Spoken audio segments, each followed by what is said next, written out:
முட்டை மாநகர நாமக்கல்ல இருந்து கோழி முட்டை வருது. அப்ப கோழி முட்டை தானே அதுவும். அந்த கோழி முட்டையை அடை வச்சா பொரிக்குமா? பொரிக்காது. பொரிக்காத முட்டைக்கு பேரு கூமுட்டை. அப்ப அந்த முட்டையை சாப்பிடுற எல்லாரும் நாங்க எல்லாம் கூமுட்டை. விளையாட்டு இல்ல, சிரிப்பதற்காக அல்ல. எதுக்கு சொல்றேன்னா, கல்யாணம் ஆகி புள்ள ஊட்டி பெற்றவங்க இந்த முட்டையெல்லாம் சாப்பிடலாம். நாளைய தலைமையை உருவாக்குற இந்த பிஞ்சு குழந்தைகளுக்கெல்லாம் கொடுக்கவே கூடாது. கொடுத்தா என்ன ஆகுது? மரபணு மாற்றப்பட்ட கோழி முட்டை. ஒரு விதை என்பது முளைச்சி 4 நெல்லு மணியை கொடுக்கணும். ஒரு நெல்லு போட்டா 10 நெல்லு கொடுக்குது. இந்த மண்ணு கட்ட கேடு. ஒரு ஆணும் பெண்ணு சேர்ந்தா குழந்தை உற்பத்தி ஆகுது. பசுமாடு காளமாடு சேர்ந்தா கன்றுக்குட்டி பிறக்கிறது. அப்படித்தானே இருக்கணும். அப்படி இருக்கா? இன்னைக்கு கோழி முட்டை, கோழி மட்டும் முட்டை இடுது, சேவல் இல்லாம. எந்த அளவுக்கு உருவாக்கியிருக்கா? 25 வருஷத்துக்கு முன்னால விதை நெல் பற்ற கட்டி வச்சிருந்தோம். இன்னைக்கு இருக்கா நம்ம கிட்ட? 25-30 வருஷத்துக்கு முன்னால குடும்ப கட்டுப்பாடு மையம் இருந்துச்சு. ஏன் இன்னைக்கு இல்ல அப்படின்னா, குழந்தை பிறப்பு சதவீதம் குறைஞ்சிக்கிட்டே இருக்கு. காரணம் எது என்று யோசிக்கணும். இங்க அந்த சிந்தனை எல்லாம் இல்ல. எதையெல்லாம் விதைக்கணும், எதையெல்லாம் சொல்லி கொடுக்கணுமோ அதையெல்லாம் விட்டுட்டு பிஞ்சு மனசுகள்ல நஞ்சை விதைத்துக் கொண்டிருக்கிறது இந்த சமூகம் என்பதுதான் இந்த உலகத்தினுடைய பெரிய அவதியானது. ஆனாலும் பாருங்க, எப்படி இருந்த சமூகம். நல்ல பொருள் இல்ல, காரண விதை இல்லாத மரபணு மாற்றப்பட்ட காய்கறிகள், மரபணு மாற்றப்பட்ட பழங்கள், மரபணு மாற்றப்பட்ட விதைகள், மரபணு மாற்றப்பட்ட அரிசி, அத்தனையும் மரபணு மாறிடுச்சு. இன்னைக்கும் பாருங்க, சோதனை கருத்தரிப்பு மையம்னு பணத்தை கட்டுங்க, பிள்ளை நாங்க கொடுக்குறோம்னு ஆஸ்பத்திரியை திறந்து வச்சிருக்காங்க. எங்கே பார்த்தாலும் குழந்தை இல்லையே. வீட்டுக்கு வீடு குழந்தை ஊட்டி 4-5 நிறைய இருந்துச்சு ஒரு நேரம். இன்னைக்கு கல்யாணம் பண்ணி கொடுத்த பொண்ணு பிள்ளைகளுக்கு குழந்தை இல்லை. ஏன்? எதனால? ஏன்னு அதை பத்தி யாராவது சிந்திச்சோமா? எதனால இப்படி நடக்குதுன்னு யோசிச்சோமா? அப்ப இந்த கோழி மட்டும் இடக்கூடிய முட்டை, நாளை அது அடை வச்சா பொரிக்காத கோழி முட்டை, கூமுட்டைனா நம்மளை எல்லாம் கூமுட்டை ஆக்கி வைத்திருக்கிறார்கள்.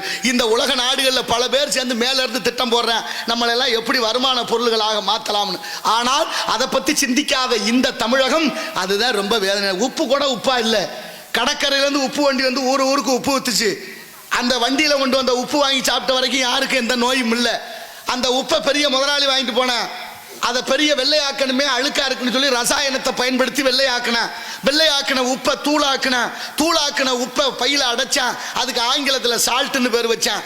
சும்மா விற்கல. என் அன்பில் சிறந்த உரியவர்களே, நல்லா சிந்திச்சு பாருங்க. அதுல அயோடின் என்ற நச்சு வேதிப்பொருளை கலந்து விற்கிது இந்த உலகம். அந்த நச்சு வேதிப்பொருளான அயோடின் தான் பெண்களுக்கு தைராய்டு நோய், கர்ப்பப்பை புற்றுநோய், அத்தனை நோய்க்கு மூல காரணம் இந்த உப்பு. தாய்மார்கள் நினைச்சா அதை கூட தூக்கி வீசலாம், முடியலையே. நமக்கு நாகரிக நைஸ் உப்பு தேவைப்படுது. ஏன்? உப்பு என்ன கல்லா கரைய மாட்டேன்னா சொல்லுது? அள்ளி போட்டால் தானா கரையுமே. புளிதான கை போட்டு கரைக்கணும். மாற்றம் என்பது தாய்மார்களிடத்திலிருந்து வரணும். அப்படிப்பட்ட உப்பை கூட இங்கே விட்டு வைக்கல. உலக அளவில் வருமானம் வந்தா போதும்னு எல்லாத்தையும் மாற்றிக்கொண்டே இருக்கிறார்கள். தெரியுமா உங்களுக்கு? காளமாடும் பசுமாடு ஒன்னா சேரக்கூடாதுன்னு ஒரு சட்டம் இருக்கு தமிழ்நாட்டில். காளமாடும் பசுமாடு ஒன்னா சேர்ந்தா நாட்டு மாடு கண்ணுக்குட்டி பிறக்கும்.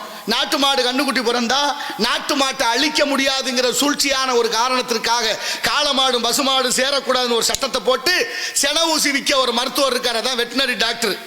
அவர் போடுற ஊசி தான் பசுமாட்டுக்கு போடணும். எப்படி போயிடுச்சு பாருங்க. சென ஊசி போட்டு மாடு கண்ணுக்குட்டி பிறக்குன்னா கண்ணுக்குட்டியா இருக்குமான்னு யோசிச்சு பாருங்க. ஏன் காளைக்கு போடக்கூடாதுன்னா சென ஊசி இங்கே விற்காம போயிடும். சென ஊசி விற்கலைன்னா என்ன? அவன் கொடுக்குற கமிஷனை வாங்க முடியாம போயிடும். எவ்வளோ யோக்கியத்தனை நடந்துகிட்டு இருக்கு. என்ன நடக்குது இந்த நாட்டில் நம்மளை சுத்தி அப்படின்னு யாருக்கும் அந்த சிந்தனை இல்லை. ஆனால் அன்றே சொன்னார், ஓட்டுக்கு காசு வாங்குறவன் பாவி, ஓட்டுக்கு காசு கொடுப்பவன் துரோகி அப்படின்னு சொன்னார் ஐயா முத்துராமலிங்க தேவர். அவரை வணங்குற நம்ம, அவருடைய வழியில போற நம்ம, அவருடைய கொள்கைகளை பின்பற்ற நம்ம, இந்த நாட்டு பற்று நமக்கு இருக்கணுமே. இருக்கா வேணுமா வேண்டாமா?